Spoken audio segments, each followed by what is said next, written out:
Olá a todos, meu nome é Leonardo, você está no Estudos Históricos e hoje a gente vai conversar um pouquinho mais sobre Sargão, o Grande, homem que desafiou a história e os rumos que a humanidade iria tomar em sua trajetória. Antes de tudo, peço encarecidamente que você se inscreva aqui no projeto, pois a gente depende dessa inscrição para fazer o nosso projeto chegar a mais pessoas, fazer o YouTube entender que somos um canal de alguma relevância aqui e recomendar para outras pessoas. Deixem seu like, seu comentário, é importante interagir também. Nos siga em outras redes, como no Facebook e no Instagram.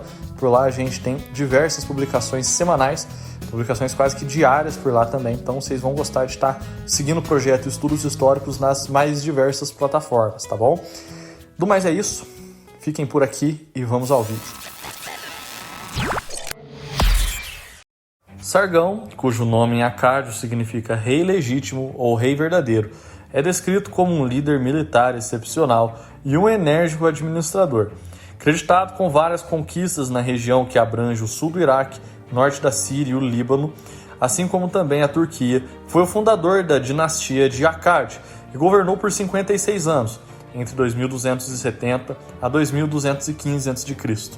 Começou como um membro importante da corte real de Kish e eventualmente derrubou seu rei local, partindo em seguida para conquistar a Mesopotâmia.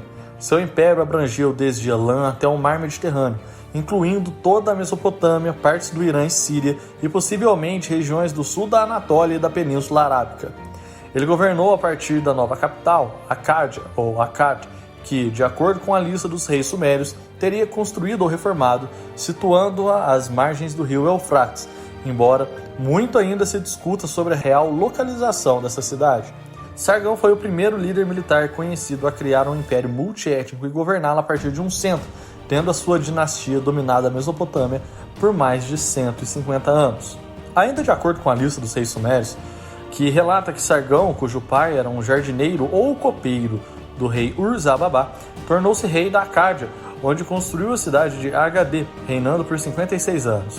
No entanto, a alegação de que Sargão foi o fundador original da Acádia foi contestada recentemente com a descoberta de uma inscrição que menciona o local, datado do primeiro ano em Shekushana, que quase certamente o precedeu. Essa afirmação da lista dos reis sumérios foi usada anteriormente por alguns acadêmicos para especular que Sargão poderia ter sido a inspiração para a figura bíblica de Nimrod. A crônica de Widener menciona que Sargão construiu a Babilônia diante de Agar. Além disso, a crônica dos reis antigos afirma que, no final de seu reinado, Sargão escavou o solo do poço da Babilônia e fez um equivalente de Babilônia próximo a HD. Recentemente, alguns estudiosos sugeriram que essas fontes podem se referir a Sargão II, do Império Neo-Assírio, e não a Sargão da Acádia. No texto neo-assírio do século VII a.C., que alega ser a autobiografia de Sargão, é afirmado que o grande rei era filho ilegítimo de uma sacerdotisa. O relato escreve o nascimento e a infância de Sargão da seguinte forma, aspas, minha mãe foi uma alta sacerdotisa, meu pai não conheci. Os irmãos de meus pais amavam as montanhas. Minha cidade é Azupiranu, que se situa às margens do rio Eufrates. Minha mãe, alta sacerdotisa, me concebeu em segredo e me pariu, colocando-me numa cesta de juncos, selando-me e colocando o rio abaixo. A imagem de Sargão sendo colocado para flutuar em um rio lembra narrativas bíblicas conhecidas, como por exemplo a narrativa de Moisés, que teria sido comparada por estudiosos como Joseph Campbell e Otto Rank como os nascimentos obscuros de outras figuras históricas e heróicas da mitologia. Essas figuras incluem Carnam, Édipo, Paris, Télepo, Perseu, Rômulo, Gilgamesh, Ciro, Jesus e outros. Após assumir o poder em Kish, Sargão atacou Uruk, governada por Lugal-Zagai-Sib, de Umma. Ele conquistou Uruk e destruiu suas famosas muralhas. Os defensores fugiram da cidade, unindo-se a um exército liderado por 50 líderes provinciais. Essa força suméria enfrentou os acadianos em duas batalhas campais, que resultaram na derrota das forças de Lugal. Lugal então foi capturado por Sargão e levado para Nippur, onde Sargão escreveu em uma estátua que trouxera como um cão com coleira até os portões de Enlil.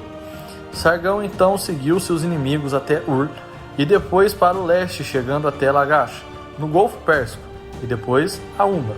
Ele fez um gesto simbólico de lavar as suas armas no Mar Baixo, Golfo Pérsico, mostrando que havia conquistado todo o território da Suméria. Outra vitória notável de Sargão fora a vitória sobre Kashtubila, o rei de Kasalá. Segundo relatos antigos, Sargão devastou a cidade com tanta intensidade que os pássaros não conseguiam encontrar um lugar mais alto do que o solo para repousar. Para manter essa estabilidade na Suméria, Sargão nomeou uma corte com 5.400 homens para administrar o seu império. Esses homens provavelmente compunham também o exército do mesmo. Os governantes principais das cidades-estados sumérias foram escolhidos por Sargão e eram acadianos, não sumérios. O acadiano, uma língua semítica, tornou-se então a língua oficial usada nas inscrições em todo o império dominado por Sargão, e com frequência era imposta sobre territórios vizinhos que eram conquistados pelo mesmo. O Império de Sargão então estabelece relações comerciais e diplomáticas com reinos ao todo o redor do Mar da Arábia e por todo o Oriente Médio. As inscrições de Sargão mencionam navios de Magan, Meluhá e de Nun, entre outros lugares que ancoravam em sua capital, Agade.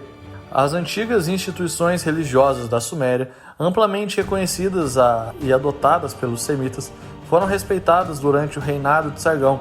A língua suméria continuou sendo predominante e usada na esfera religiosa. Sargão e seus sucessores foram benfeitores dos cultos sumérios. Um dos segredos do sucesso político de Sargão foi justamente a humildade em nomear membros de sua família para cargos-chave, porém garantindo, além dessa rede de fidelidade, uma rede de apoio que mantinha os costumes locais e conquistados como costumes que não seriam proibidos ou perseguidos em seu império. Ele escreve: os filhos da Acádia assumem papéis de liderança nas terras. Sua filha foi designada como alta sacerdotisa em Ur, por exemplo, dedicando à deusa Ishtar. Esse cargo era de enorme importância no sul da Mesopotâmia. Outro fator crucial para o sucesso de Sargão foi sua habilidade em estabelecer um governo centralizado por meio de ordens escritas e reformas administrativas. Ele decretou que a formação de um exército profissional com mais de 5.000 homens, provavelmente foi o primeiro a ser criado, e seria encarregado de observar todo o comércio que era centralizado na Acádia, e os navios que chegavam na costa do Golfo Pérsico eram obrigados a atracar no porto próximo da Acádia. Quando Sargão conquistava cidades-estados, ele demolia suas muralhas para enfraquecer as potências e as rebeliões ao redor. Se os governantes concordassem em apoiá-lo, Sargão mantinha a antiga administração no poder. Caso contrário, ele substituía os líderes por pessoas de sua confiança. Essa abordagem gradualmente desmantelou o antigo sistema de cidades-estados em favor de uma administração centralizada. Sargão também estabeleceu guarnições militares e pontos estratégicos para administrar o seu vasto império e garantir o pagamento regular de tributos. Ele foi o primeiro rei a manter um exército em tempo integral ao seu serviço. Sob o governo de Sargão, a cidade da Acádia se tornou uma das mais prósperas e magníficas do seu período. Embora a localização exata ainda seja desconhecida, a mesma é considerada uma das maiores maravilhas da história da humanidade. O épico do Rei da Batalha narra que Sargão liderou suas tropas em direção ao coração da Anatólia, outrora, para proteger os mercadores acádios mesopotâmicos das extorsões do rei Burushanda. O texto também menciona Sargão cruzando o Mar do Oeste, entre outros diversos atos que são atribuídos a Sargão como um gênio militar e também um benfeitor da região. No entanto, seu império enfrentou desafios nos últimos anos de seu reinado, que incluíam fome e revoltas. A crônica dos reis antigos relata que várias dessas revoltas implodiram em toda a região durante um bom período. Mais tarde, Sargão enfrentaria a revolta do seu próprio território, sendo sitiado na Acádia, e então marchou contra a terra de Subartu, derrotando os rebeldes e trazendo as suas posses de volta à Acádia. Após isso, a ira divina foi invocada, e em tese, pelo menos nos mitos que contornam esse grande nome, Marduk, um deus, figura importante de divindade, enviou a fome sobre seu povo como punição pelos supostos sacrilégios de Sargão. Embora a literatura posterior sugira que as revoltas e os problemas enfrentados no final do reinado de Sargão foram consequências dos atos de sacrilégio do rei, é difícil determinar a veracidade dessas alegações. Na antiguidade, muitas vezes desastres eram atribuídos à ira divina, independentemente das ações de seus governantes. Sargão faleceu em torno de 2215 a.C. e logo após a sua morte, seu império enfrentou diversas dificuldades. Seu filho e sucessor, Himush, conseguiu suprimir a maioria dessas revoltas, reinando por 9 anos. Ele foi sucedido por outro filho de Sargão, Manishtuso, que governou por 15 anos. Sargão foi admirado como um modelo para os reis mesopotâmicos por cerca de 2 milênios após a sua morte. Os reis assírios e babilônicos se consideravam herdeiros de seu império, e alguns até realizavam escavações em palácios. Eles se inspiravam nas conquistas de Sargão para suas próprias campanhas no Oriente Médio. Os registros de Sargão descrevem suas conquistas e desafiam os seus sucessores a igualá-lo. Sargão reivindica o comando sobre os povos sumérios, a destruição de montanhas e capturas de diversos reinos. Ele desafia qualquer rei que queira comparar a ele e seguir os seus passos. A influência do seu poder e do seu império pode ter sido incorporada no folclore local e, mais tarde, foi também incluído na própria Bíblia. Alguns estudiosos sugerem que Sargão pode ter sido a inspiração para a figura bíblica de Nimrod, mencionada no Gênesis e em textos rabínicos. Embora a Bíblia relacione Akkad a Nimrod, não dá para afirmar explicitamente que ele tenha sido construído com base aí no rei Sargão, mas sabe-se que o mesmo foi um dos maiores que a história já presenciou e desafiou os rumos que a história humana poderia tomar.